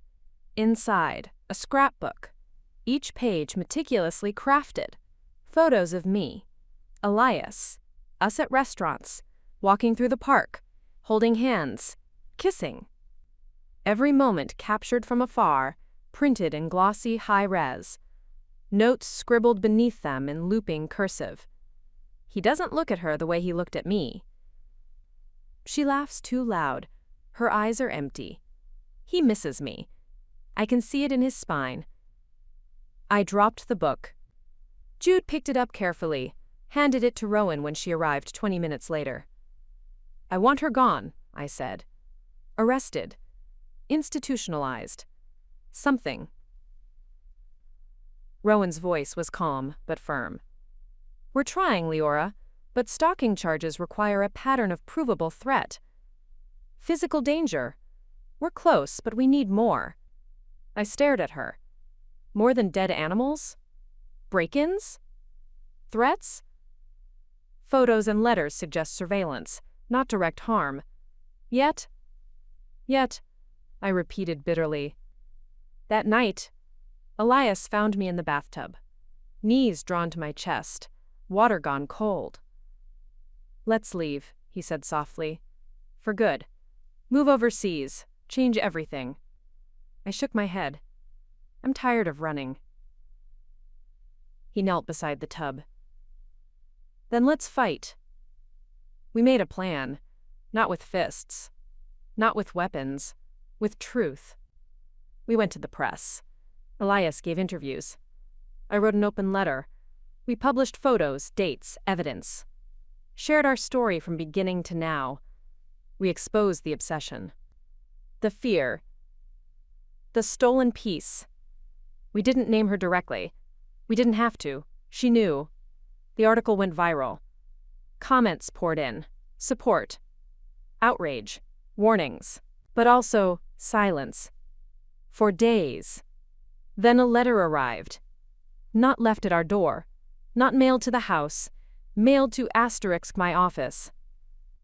A place I hadn't been in months. My assistant opened it by mistake, thinking it was a client document. Inside, a single line. "You've chosen your war. Now watch what I do with it. **. I left work early. Jude was already on the phone with Rowan by the time I walked in. "Do we press charges now?" I asked. "Is this finally enough?" Rowan nodded. "We're preparing the warrant." Elias and I clung to each other in the hallway, neither of us speaking. That night, Jude stayed awake. So did we. At 3:42 a.m., we heard glass shatter. A window. Upstairs, Jude ran before we could move. We heard footsteps. A scuffle. Something heavy hit the floor, then silence. Elias grabbed the fire poker. We crept up the stairs. Jude was standing over her. Maren, pale. Blood on her lip. Her eyes wide and wild. In her hand, a knife. "Don't touch me," she hissed. "You don't know him. He lies. He used me." Jude pressed her arm behind her back. "Stay down." Rowan arrived minutes later. Officers followed. They cuffed her, read her rights, took her away. She didn't struggle. Didn't cry. Just stared at me as they led her out. And smiled. .. I didn't sleep the night Maren was taken away. Even with the cuffs on her wrists, even with Jude stationed outside our bedroom door, my body refused to unclench. My brain still whispered all the ways this could go wrong. She'd smile again. She'd talk her way out of it. She'd find a crack in the system and slip through it like smoke. I watched the ceiling turn gray with dawn. Elias lay beside me, fully awake, eyes hollow. Neither of us spoke. We didn't know how to talk about what had just happened. Not yet. By noon, the police confirmed she was in custody. They charged her with trespassing, stalking, and attempted assault with a deadly weapon. They assured us she would be held for psychiatric evaluation and denied immediate bail. I didn't exhale. Not really. Because a woman like Maren doesn't vanish with handcuffs. She lingers. In your routines, your instincts, Your fear. Still, we tried to reclaim normal. We put on music again. Cooked something complicated together. Cracked jokes while peeling garlic. Elias even made that awful French onion soup he loved. And for once, I didn't mock it. We danced a little in the kitchen. Awkward. Hesitant. But we danced. The phone stayed silent for a week. 2. A month passed. Then 2. And slowly, the silence began to feel less like a trap and more like a choice. People stopped asking about the story. The article faded. My inbox cleared of sympathy messages. The world moved on. Even if we hadn't, exactly. One night we sat on the back steps watching fireflies flicker through the dusk. I feel like I should be happier, I said. Elias took a sip from his wine. Why? Because it's over, isn't it? He didn't answer right away. Trauma doesn't know how to read a calendar, Leora. I leaned into him.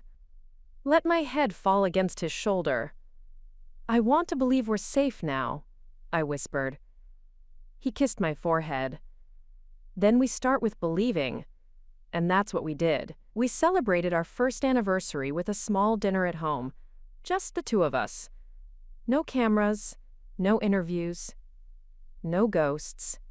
A few days later, Rowan called. Thought you'd want to know, she said. She's being transferred. My body tensed. To where? A long-term facility. The court ordered it after the psych evaluation. She'll be monitored closely. Medicated. No access to mail or visitors without clearance. Is she stable? Rowan paused. She's better, but not safe. Better, but not safe. That would have to be enough. We talked for a long time that night. About everything. About nothing. About who we were now. I don't know how to go back to normal, I said. Then we don't. Elias replied. We build a new normal. It sounded simple. It wasn't. But it was possible. The next morning, I stood in front of the mirror and stared at myself. Not at the scars. Not at the remnants of fear. At the strength that remained. Leora. A name my parents gave me. A name I once resented for its uniqueness. A name that means light. I started saying it out loud again, introducing myself with confidence, wearing it like armor. We repainted the guest room. Got rid of the throw blanket we both hated but kept for appearances. Bought a plant we were determined not to kill. Laughed when it died anyway. And then, one day, we got news that had nothing to do with trauma. I was pregnant.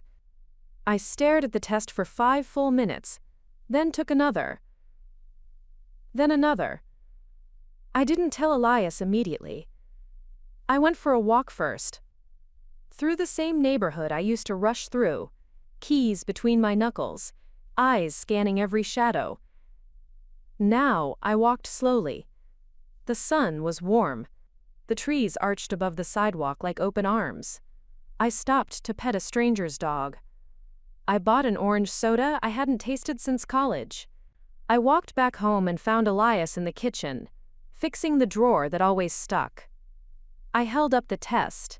His eyes went wide, then wet, then full. He crossed the room and held me so tightly I thought I might dissolve. Are you scared? I whispered. Terrified, he said. But not because of you. Me too. We sat on the kitchen floor and let the joy and the fear and the disbelief roll over us like a wave. For the first time, our future wasn't shadowed by someone else's past. It was ours.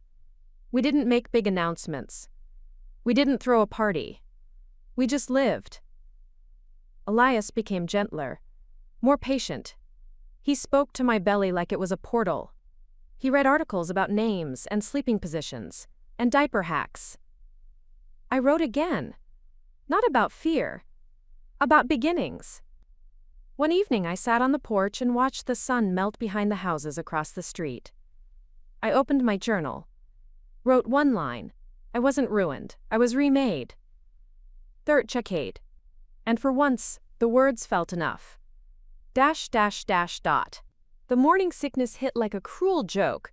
Not gentle waves, not romanticized nausea. It came like a storm. Violent, unrelenting, and completely unsympathetic to the life I was trying to rebuild. The irony wasn't lost on me. I could survive stalkers, betrayal, and psychological warfare, but a 6-week-old fetus was the one thing that knocked me off my feet. Elias hovered like a hawk. Too much water? Too little? Should he call the doctor again? Should he make ginger tea or just hover more? I loved him for it. Even when I snapped at him. Even when I locked myself in the bathroom for an hour just to breathe. Even when I cried over a commercial about dog food. "This baby is already making me insane," I said one night, curled up on the couch with a bucket nearby and saltines in hand. "No," Elias said, brushing hair from my face. "This baby is making you human." He was right, of course. For the first time in a long while, I wasn't thinking about survival. I wasn't strategizing against threats. I was preparing. For something real. Something that would need me in ways I hadn't imagined. We kept it between us for the first trimester. Not because we feared loss, though the fear was there, but because we needed time. Time to feel like this child belonged to us. Not the world, not our past, not our pain. Around the 10th week, I began dreaming again. Not just sleep dreams, life dreams. About what color the nursery could be. About names that sounded strong but kind. About how this child might laugh or cry, or someday ask us how we met. We'd have to tell the truth eventually, but not all at once. One step at a time. Leona was the first person we told. She cried, of course. Then threatened Elias with every god known to womanhood if he ever hurt me again. "Fair," he said, and meant it. She hugged him after, anyway. Our house began to change. Subtly at first. Baby books stacked on the kitchen island. Empty boxes for things we'd ordered but hadn't opened. A smell of new wood and unboxed dreams in the nursery that used to be the room we avoided. We found a rhythm. Wake up. Check the locks still. Make tea. Work a little. Rest a little. Grow a little. Jude, our quiet, constant sentinel, reduced his presence. Just twice a week now. Just long enough to remind us that we'd earned peace, not owed it. One afternoon, a letter arrived. From the facility. From her. I stared at the envelope for 10 full minutes. My name was written in careful script. No threats. No stains. Just my name. Elias offered to open it. I said no. Inside. "Leora, asterisk. You don't have to read this. You owe me nothing. But I owe you something, and this is the only way I know how to give it. Band C plans. I was sick. Still am, probably. But I'm also awake now. The fog has lifted, and what I see horrifies me. Not just what I did to you, but what I did to myself, believing it was love. He didn't break me. I did. He didn't betray me. I betrayed the version of me that could have healed. You were never my enemy. You were just there. And I made you my mirror. I said, Millie Taywar. I'm sorry. Ik said, Millie Taywar. This is the only one. I won't ask for forgiveness. I just needed you to know I finally see it. All of it. Marin." I folded the letter carefully, didn't shred it, didn't burn it, just placed it in the back of the filing cabinet, with other truths I couldn't yet toss. That night I told Elias. "Are you okay?" he asked. "No," I said. "But I'm close." He held me. We didn't say her name again. The pregnancy passed quietly. No complications. just discomfort and exhaustion and the normal, messy miracle of becoming more than one. Then, a girl, born on a Thursday, quiet, alert, with eyes that scanned the room like she was already cataloging threats and safeties alike. We named her Wren, not short for anything, just Wren. Clean, sharp, new. She didn't fix us, didn't erase what came before, but she anchored us, made our mornings less haunted, our nights less empty, made our home feel like something worth defending, even on the days we stumbled. On her first birthday, we invited only Leona and Jude. We sat in the backyard, grilled too much food, laughed too loud.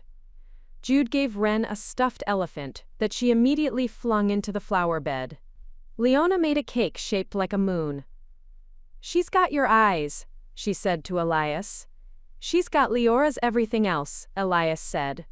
Thank God. After everyone left, I sat on the back steps with Wren in my lap, watching fireflies again. I thought about what I'd tell her someday. About the woman who tried to become me. About the man who nearly broke me.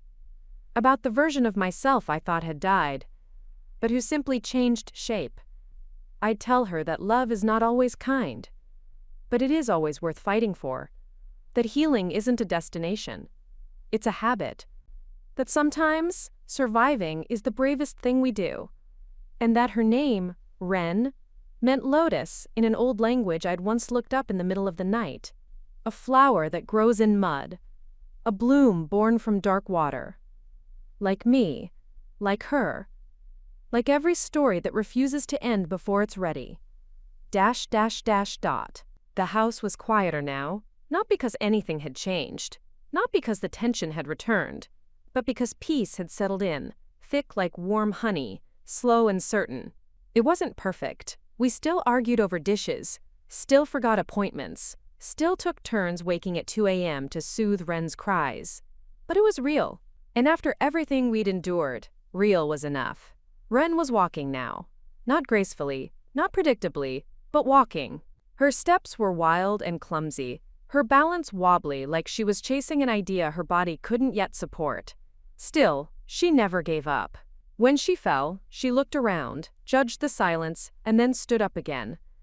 Just like her mom, Elias would say. It was a strange thing, watching yourself reflected in someone else, but not your past self. Not the broken, shattered version that survived the war, but the version that bloomed after. The one who dared to start over. That was what Wren reminded me of. Renewal. Elias had changed too. It was subtle at first. The way he paused more often before speaking. The way he asked, not assumed, what I needed. He touched me differently. Not just in passion, but in presence. He'd rest his hand on my shoulder while I read. Kiss the back of my head while passing by. Sit beside me in silence when words didn't feel like enough. I knew he still carried guilt. Sometimes I saw it in his eyes when Wren laughed too hard. Or when I fell asleep on the couch with a book open across my chest. The fear that this could all slip away again. That he might wake up and find it was a dream. Or worse, that he'd done something to ruin it. But we'd made it a rule. No apologizing for the past. Only growing from it. We celebrated small victories. Wren's first word was bird. Not mama or dada, but bird. We clapped and cheered like it was a symphony. She pointed out the window every morning afterward. Proud. Expectant. Like the sky owed her a performance. Maybe it did. We began building new traditions. Friday pancakes. Sunday walks through the neighborhood. Wednesday movie nights. Usually animated, usually ending with Wren asleep in one of our arms and popcorn spilled across the floor. It was simple. Beautifully, painfully simple. And then something shifted. It was early spring. The air carried that confusing mix of cold wind and warm promise. Elias had gone to the store. Wren was napping. I was folding laundry in the living room, and I found the box, tucked behind a stack of linens we never used. Not a threatening box. Not dramatic, just cardboard and taped clumsily. I didn't remember putting it there. Elias hadn't mentioned it. It looked old, almost forgotten. I opened it. Inside, letters. From me. To myself. Journal entries. I thought I'd lost during the move. One even from before the divorce. And tucked into the folds of an old scarf. My engagement ring from Nathan. I stared at it for a long time. It was strange, seeing it again. Not because it hurt, but because it didn't. It was just metal and stone. A souvenir from a different life. One I no longer belonged to. I almost threw it away, but I stopped. Instead, I placed it in a small wooden keepsake box and wrote a note. This was never my ending. Just a pause in the middle of a better story. Later that night, Elias asked what I was working on. Cleaning up ghosts, I said. He nodded, like he understood. Maybe he did. Spring turned to summer. Wren got taller. Her voice, louder. She sang nonsense songs, made up names for her toys, threw tantrums with the force of a small planet. And through it all, we stayed. Not because it was easy, but because we'd fought too hard to let anything shake what we'd rebuilt. One afternoon, while Wren was down for her nap, I asked Elias a question I hadn't dared ask since before the wedding. If you could go back, before me, before everything, would you do it all the same? He paused, then said, I'd find you sooner. That night, after we put Wren to bed, we pulled out the old record player and danced in the kitchen. No music blared through our phones. Just the scratchy hum of an old vinyl playing something slow and soulful. He rested his chin on my shoulder. I don't say it enough, he whispered. But you saved me. I closed my eyes. No, I said. We saved each other. Weeks passed, then months, and the world stayed quiet. Maren never wrote again, never showed up in court again, never reached out. Not through shadows or through silence. She faded like fog in sunlight. One day, I walked past the courthouse on the way to a client meeting. I paused, looked up at the stone facade, the windows, the doors she once walked through in cuffs. I didn't feel rage or pity, just distance. And then I kept walking, because I had somewhere to be, because I had a life, because I wasn't haunted anymore. I was living. ... Autumn arrived with less noise than expected. The leaves outside our window shifted slowly from green to amber, like even the trees were tired of abrupt change. There were no storms, no warnings, just the gradual surrender of summer, and in its place, a season we weren't dreading. It was the first time in years that the change of seasons didn't carry with it the scent of anxiety. Wren had discovered the word no, not shyly, not cautiously, like a spell, cast again and again. No, no, no. Sometimes with defiance, sometimes with a giggle, sometimes with no clear logic at all. Elias handled it with the patience of a monk. I, on the other hand, took longer to adapt. This is karma, I said one day, stepping over a pile of board books Wren had just hurled across the floor. Karma? Elias raised an eyebrow. I'm sure I was like this. I used to throw glitter into my mom's cooking pots. She said I believed magic belonged in everything. Well, Elias smiled, glitter is cheaper than therapy. We laughed more now. Not because things were easy, but because things were manageable. After surviving chaos, you learn to appreciate even the imperfect. One afternoon, while Wren napped, I sat on the porch rereading some of the old entries from my journals. Pages I'd once scribbled in desperation, now read like distant fiction. I almost didn't recognize the woman who wrote them. Her handwriting was mine, her fears were mine, but her worldview, her sense of permanence in pain, was not. I closed the journal and made a quiet promise to myself. I wouldn't forget her. But I wouldn't mourn her anymore either. That night, Elias surprised me with a photo album. Handmade. Linen cover. Soft leather binding. Inside, moments. Us in the early days. Not the polished ones, but the raw, in-between snapshots. Me with no makeup, hair wild, laughing with a spoon in my mouth.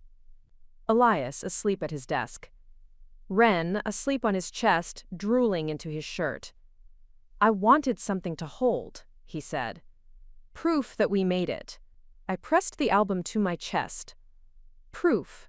There was something sacred about remembering the soft things after so many hard ones. The next day, we walked as a family through the autumn market downtown. Pumpkins lined every storefront. Children ran between booths, their hands sticky with cider and donuts. Ren sat on Elias's shoulders, squealing every time she saw a dog. A woman stopped us near the apple cider stand. Late 50s, cardigan tied around her waist, friendly eyes. She looks just like you, she said to me, same fire in her eyes. I smiled. She gets it from somewhere. The woman nodded. Keep raising her brave. It struck me later that no one had told me that before. Not doctors. Not friends. Not family. But a stranger saw it in a glance. Brave. Maybe that's what this had been about all along. Not survival. Not revenge. Not even healing. But the act of choosing bravery in the middle of brokenness. Of building something gentle on the ashes of cruelty. Of saying yes after 1,000 toms. That night, Ren woke crying. Nightmare, maybe. Or just the strange discomfort of growing bones and stretching skin. Elias went in first, but she kept sobbing. Let me try, I whispered. I scooped her into my arms, held her against my chest. Rocked gently. It's okay, I whispered. You're safe. Mama's here. She hiccuped, then stilled. I didn't move. Just kept breathing with her. We stayed like that until her small, warm body relaxed fully into mine. Later, Elias said, You looked like a cathedral, holding her. What does that mean? I smiled. He shrugged. It means you held something sacred and kept it standing. I kissed his cheek. Then you're the foundation. As the days shortened and the wind chilled, I found myself writing again. Not about Marin. Not about Nathan. About resilience. About motherhood. About choosing joy even when you remember the grief. A local blog picked it up. Then another. Soon I was being asked to speak at small events, panels, conferences, about post-trauma growth. Not just the survival, but the living after part. The messy, unfinished, deeply human part. I didn't say yes right away. Not because I was afraid, but because I knew that stepping forward meant stepping out of the shadows again. When I finally said yes, I asked Elias to come with me. He sat in the front row, holding Ren, nodding with every word I spoke. When I finished, I walked off stage shaking. He met me with open arms. I think you just saved someone, he said. No, I replied. I think I just finally saw myself. That night, Ren fell asleep in the car on the way home. Elias carried her inside. I watched them from the porch, backlit by the hallway lamp, framed like a memory I never knew I needed. I stayed outside a while longer, looking up at the stars.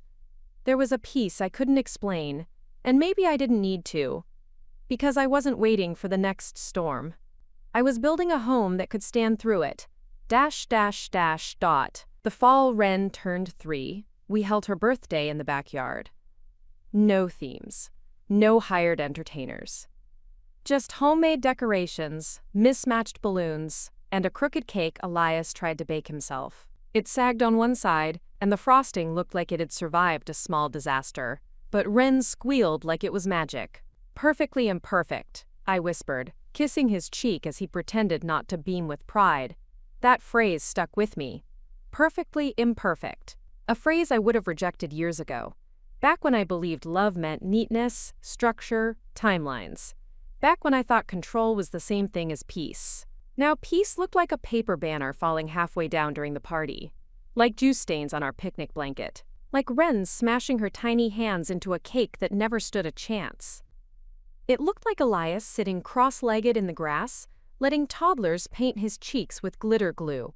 And it looked like me, not hiding behind the camera, not fussing over logistics, but laughing, fully, loudly, unapologetically. That night, after the last guest left, and Wren finally collapsed into her pillow, I found Elias in the living room, picking frosting out of his beard. "She loved it," I said, collapsing beside him. "She did," he grinned. "Even the part where Jude tripped over the sprinkler. Oh God, I forgot how loud he yelled." We burst out laughing again. I rested my head on his shoulder. "You ever wonder how we got here?" I asked. "Every day. I don't mean physically, I mean emotionally, spiritually. Like, how did we survive it all?" He paused. "I think we stopped trying to win. We just started trying to understand. That sat in the room between us like a warm truth. Maybe healing isn't loud. Maybe it doesn't look like epiphanies or movie montage breakthroughs. Maybe it just looks like choosing softness, even when the world trained you to be sharp." That winter, I received an invitation to speak at a national summit for trauma recovery and creative expression. I hesitated. It was bigger than anything I'd done, more public, more pressure. The past I had carefully turned into art would now be center stage. Elias encouraged me. "It's not about you anymore," he said. "It's about everyone who needs to hear that the ending isn't where the power is. The power is in the return." Wren, when she heard, clapped like she understood. "Mama brave," she declared. That alone could have carried me there. So I went. The event hall was massive. Faces stared back at me from every direction. Some hopeful, some tired, some unreadable. I spoke not about what happened to me, but what I built in spite of it. I shared my story not as a victim, not even as a survivor, but as a creator of safety, of family, of self. After, a woman approached me. Mid-40s, quiet, holding a notebook pressed tight against her chest. "Your story," she said. "It reminded me I still have time. I thought my life ended when he left me, but maybe it just rerouted." "It did," I said, "and sometimes the detour is the only road that leads home." She hugged me, cried, and I cried too, because I remembered what it felt like to believe the detour was a dead end. When I returned home, Wren ran at me like a missile. Elias stood behind her, holding a bouquet of crumpled wildflowers and a note in Wren's scribbled handwriting that just said, "Mommy strong." I hung it in my office, right beside my first published essay, not as a reminder of pain, but as proof of transformation. In the spring, I was offered a book deal. A memoir, not just about Maren or Nathan, or even Elias, but about what it means to rebuild from pieces no one else sees as valuable. I hesitated again, then remembered Wren's words, "Mama brave." So I said yes. The writing process was slow, brutal some days, gentle on others. It was like holding each memory to the light, deciding which angle told the truest story, not the prettiest. Elias read every chapter. Sometimes he cried, sometimes he offered edits. Sometimes he simply held my hand while I read aloud the pieces of myself I thought I'd lost. The day the manuscript was complete, we opened a bottle of cider and sat on the porch. Wren had chalked the walkway with strange spirals and stars. "I think she's trying to draw galaxies," Elias said. "She's already building her own universe," I smiled. And maybe that's what I was doing too, reclaiming every collapsed star inside me, making constellations from pain, lighting up what once lived only in shadow.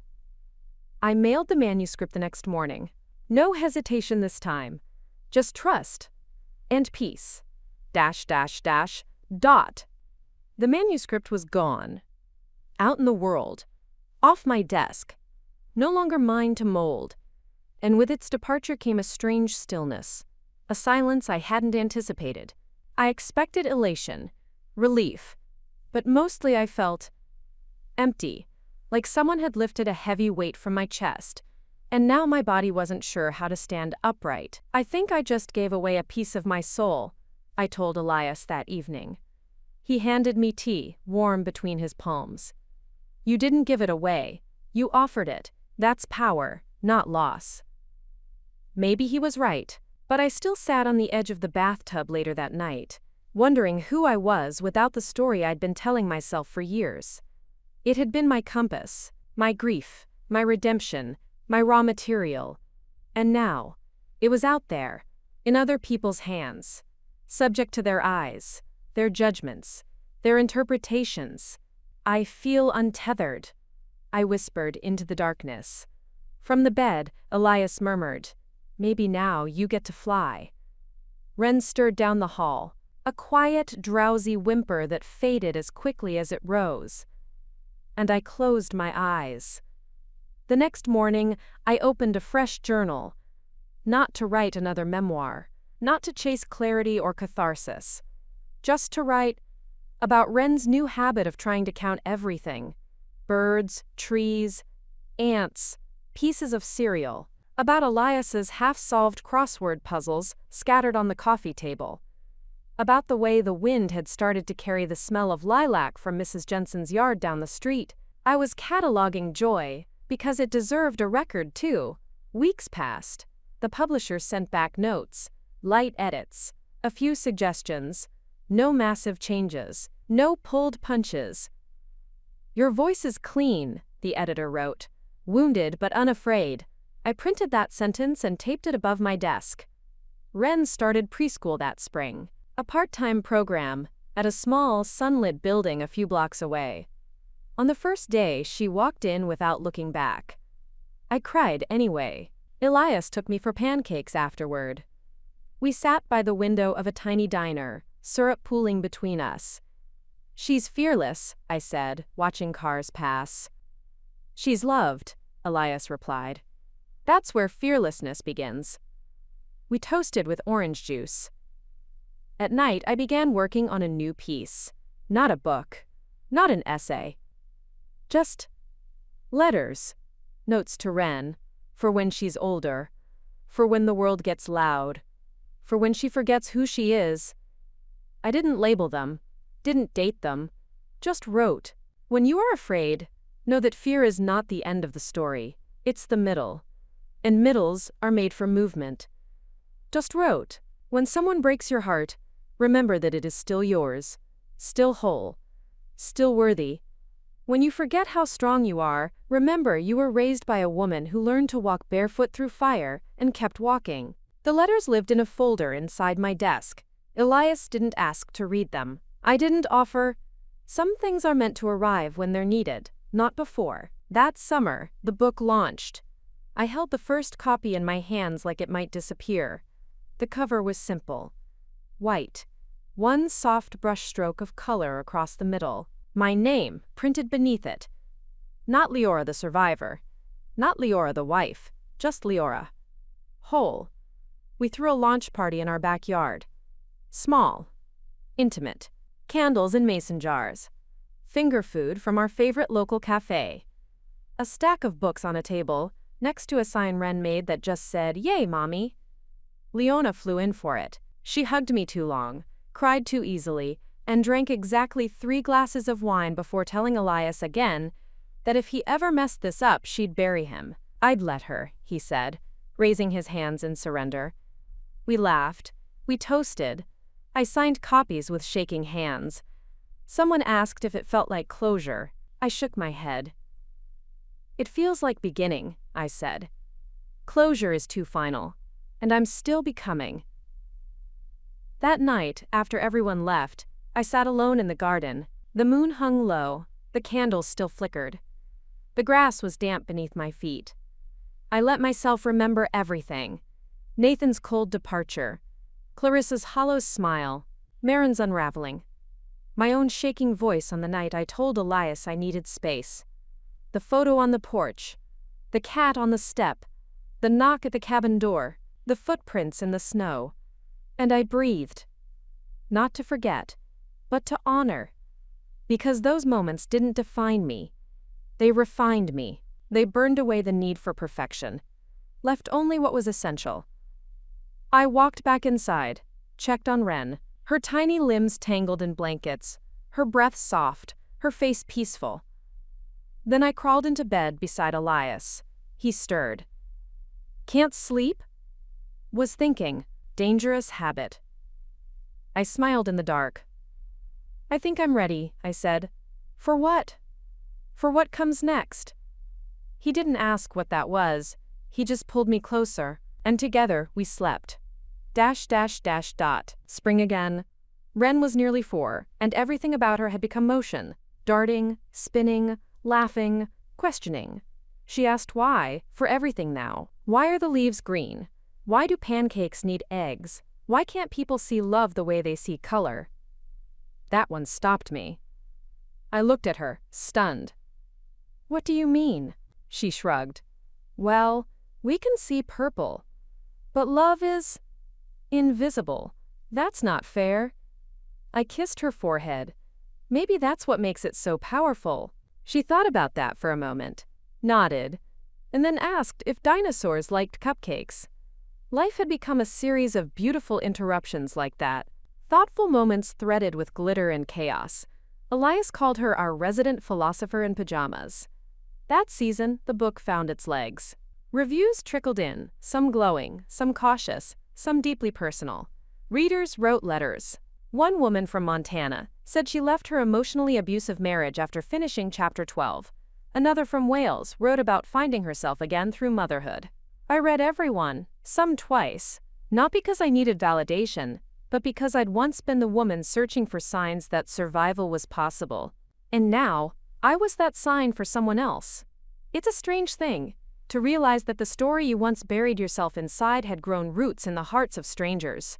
Elias had begun journaling too, mostly late at night, once Wren was asleep and the dishes were done. He didn't share much, just that it helped him hold a mirror up to himself without shame. You're not afraid of what you'll find? I asked one evening. I was, he admitted, but I think fear gets smaller when we name things. I understood that. I'd been naming things for years now. Loss, grief, hope, forgiveness. And the more I named, the less power they held over me. One weekend, we visited a quiet town by the coast. A getaway. Just the 3 of us. Wren wore her unicorn boots and collected seashells like they were currency. Elias taught her how to skip stones. I took photos, but not too many. I wanted the memories to live inside us, not just on a screen. We stayed at a small inn run by a woman named Fiona. She had a silver braid down her back and a laugh like wind chimes. On our last night, she joined us by the fire pit outside. You've got a good thing, she said. Don't let the world rush you into needing more. I nodded. That's the hardest part. The quiet feels strange when you've only known storms. She threw another log on the fire. Then learn to love strange. It's often where peace hides. Wren curled up in my lap, asleep, one fist still closed around a chipped piece of sea glass. I tucked her closer, breathing in the salt air. Fiona's words lingered. Back home, we settled into our routines again. Preschool. Work. Walks. Evening baths. Soft music in the kitchen. And then, one afternoon, as I was cleaning out the closet, I found the last box.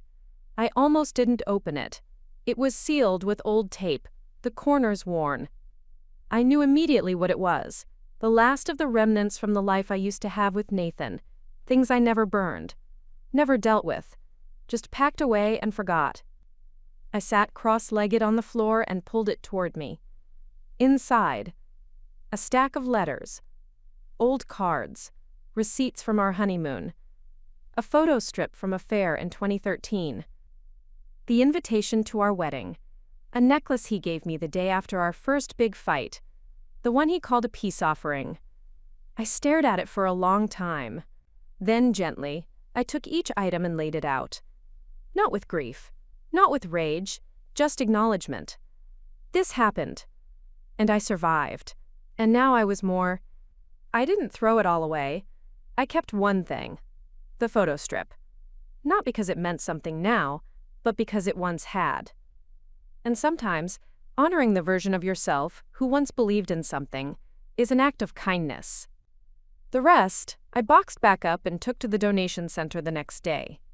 Elias didn't ask what was in the box. He just held the door open and kissed my temple as I passed. Ren was painting in the backyard when I got home. She held up her latest masterpiece, a swirl of pinks and purples and orange lines that went off the page. "What's it called?" I asked. She grinned. "It's called The Feelings of the Sky." I nearly wept. That night, I told Elias, "We're raising someone extraordinary." He nodded. "Because she came from someone extraordinary." I didn't argue. I let the compliment land. Let it fill in the spaces I used to leave hollow. We watched a movie on the couch, Ren between us, half asleep before the credits rolled. Elias carried her to bed. I sat alone for a while afterward, listening to the quiet. Then I opened a new document on my laptop, typed a single line. What happens when a woman stops surviving and starts living entirely for herself? I didn't know yet, but I was ready to find out. ... The cursor blinked. That sentence, the one about living for myself, hung in the air like a dare. I didn't know yet if I was brave enough to answer it, but I knew I was done shrinking. I stared at the screen, my fingers poised above the keys, and then slowly began to write. Not a book. Not a speech. Just a declaration. I am not a cautionary tale. I am not a success story. I am not a trophy of survival or a product of revenge. I am a woman becoming, every day, in small, defiant, quiet ways. That night, I dreamed of water. Not the ocean, something calmer. A lake. A reflection so still, I could see my entire self in it. No distortion, no ripple, just me. In the morning, I brewed coffee and watched the sun rise from the back porch. Ren padded out in her socks, yawning. Elias followed, carrying a blanket. We sat together in silence, wrapped in fleece, wrapped in each other. Later, Ren asked if we could plant a garden. "Vegetables?" I asked. "No," she said. "Feelings." I laughed. "How do you grow feelings?" "With love and mud." So we dug a patch of earth in the yard. Ren named each spot after an emotion. Joy, calm, brave, silly. We planted wildflowers in them all. And every day, we watered them. Not because they needed it, but because we did. Around that time, I started receiving invitations to speak in other cities. One in Boston, another in Toronto, then London. It felt surreal. This idea that my journey had resonance beyond the intimate corners of my blog, beyond the soft-lit book readings at indie stores. Elias looked at the calendar. "You should go," he said. "I don't want to be away from you two for that long. We're not going anywhere. You've spent so much time building us. Let us hold you up for a change." I kissed him, long and slow, because he understood what most didn't. That ambition wasn't selfish. That reinvention was a right, not a rebellion. So I said yes. And I flew. Each city greeted me with something new. In Boston, a woman brought me a dog-eared copy of my book, highlighted and filled with sticky notes. "I left him after this paragraph," she whispered. In Toronto, a teenager asked if love could be healthy after it had been broken. I told her it could, but only if both people were brave enough to look at the shattered parts and build something entirely new. In London, it rained. I stood in front of a room full of strangers and read the chapter about the box of Nathan's things. And I didn't cry, because I wasn't there anymore. I was here. A woman asked if Elias was threatened by my growth. "No," I smiled. "He's the reason it took root." When I returned home, Ren was waiting at the airport in a crown made of construction paper. "Mama Queen," she shouted. I dropped my bags and lifted her high. That night, I told Elias, "I don't think I want to stop." He nodded. "Then don't." So I didn't. I signed with an agent. I started a podcast. Quiet, thoughtful conversations with women on the edge of reinvention. We didn't talk about the fall. We talked about the climb. Listeners wrote in.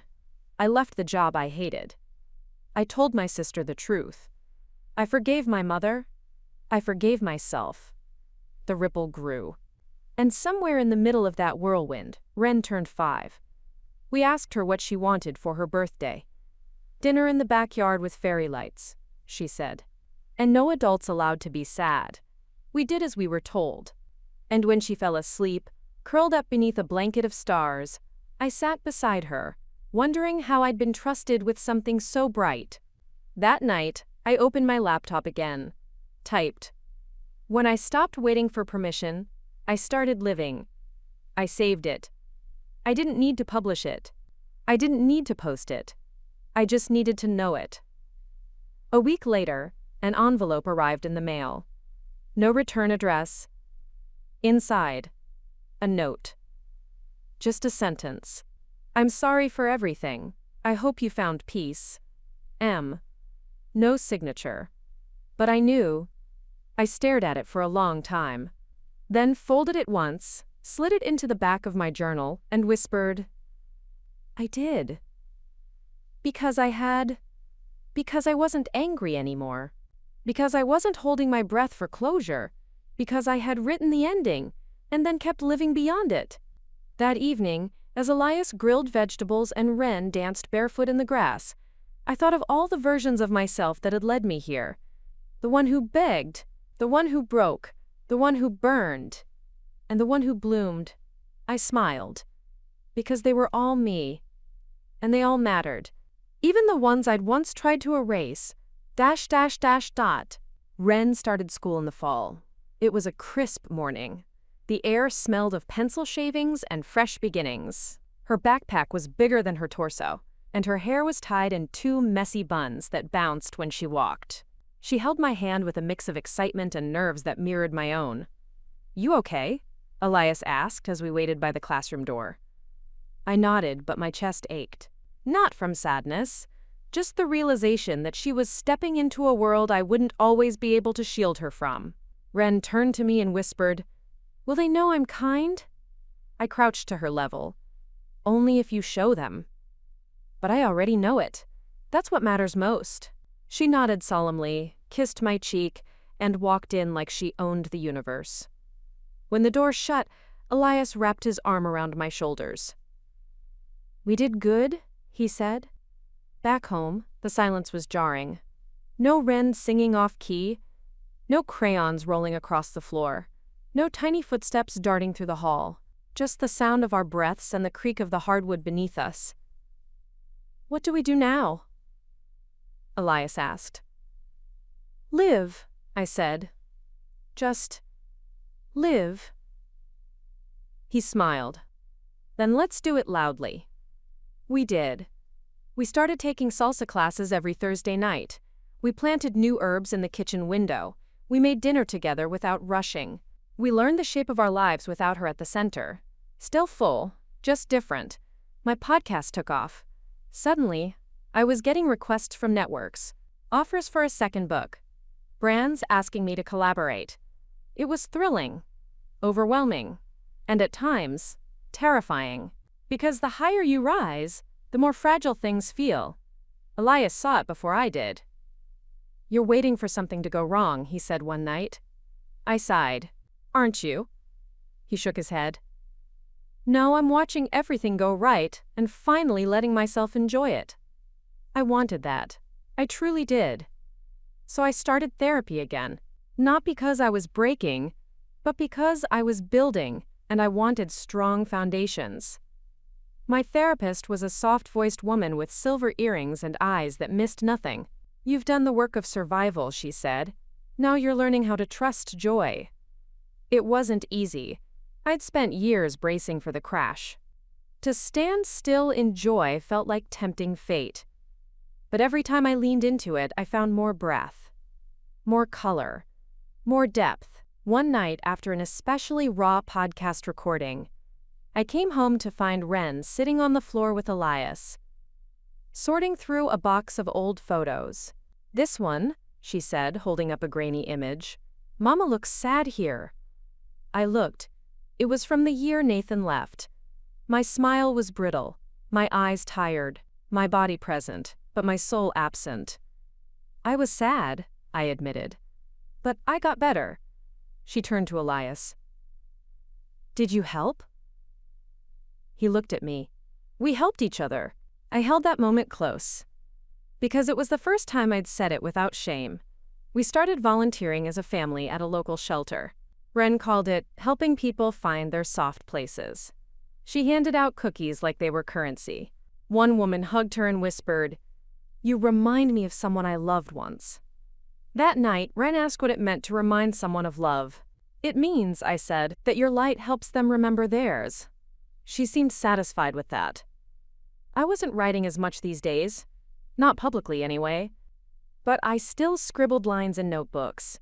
Still jotted down moments that caught my heart. The smell of Elias's shirt after he's been in the sun. The way Ren's laughter echoes in the hallway. The silence that no longer feels threatening. And always, always, becoming is a forever process. Because it was. I wasn't done. I never would be. And that was beautiful. Then came the message that stopped me cold. From Nathan. After years of silence. Just a line. Could we talk? I stared at the screen for a long time. Not with panic. Not with longing. Just with curiosity. Because I wasn't who I was. And maybe he wasn't either. ... I didn't answer Nathan's message right away. I let it sit in my inbox like an unopened letter from a previous life. It didn't scream. It didn't beg. It simply waited. Elias noticed my quiet. "Everything all right?" he asked over breakfast, his thumb absently tracing the rim of his mug. "I got a message," I said. "From Nathan." He didn't flinch. Didn't sigh. Just nodded once. "Do you want to talk to him?" "I don't know." He reached across the table, fingers curling around mine. "Then take your time." That night, after Ren was asleep, and the house was wrapped in hush, I opened the message again. Read it slowly as if it might reveal something new on the second pass. Could we talk? It wasn't an apology. It wasn't a plea. But it wasn't laced with venom either. I typed and deleted 3 drafts before settling on 5 words. If it's for closure, yes. He replied the next morning. It is. We met at a cafe halfway between his city and mine. Neutral ground. I arrived early, ordered chamomile tea. I barely touched. My hands trembled only slightly. He walked in wearing a navy coat and a look I didn't recognize. Older. Tired. Not in the way that demanded sympathy, but in the way that signaled growth. We exchanged hellos, and then silence. Finally he said, "You look whole." I smiled. "I am." He nodded slowly. "I wanted to say thank you for not making it worse when you could have, for walking away instead of burning it all down." I said nothing. Then he added, "And I'm sorry for every choice that made you doubt yourself, for the years you lost." I looked him in the eye. I didn't lose them. I transformed them. He swallowed. "I'm glad. Truly." We spoke for 20 minutes. About nothing, really. His new job, his attempts at sobriety. The woman he almost married but didn't. Then he stood. "I won't reach out again. I just needed this. To know you were okay. More than okay." I nodded. "I am." And that was it. Closure didn't come wrapped in fireworks or tears. It came in a quiet handshake outside a coffee shop, and the peace of knowing I no longer needed anything from the man who once shattered me.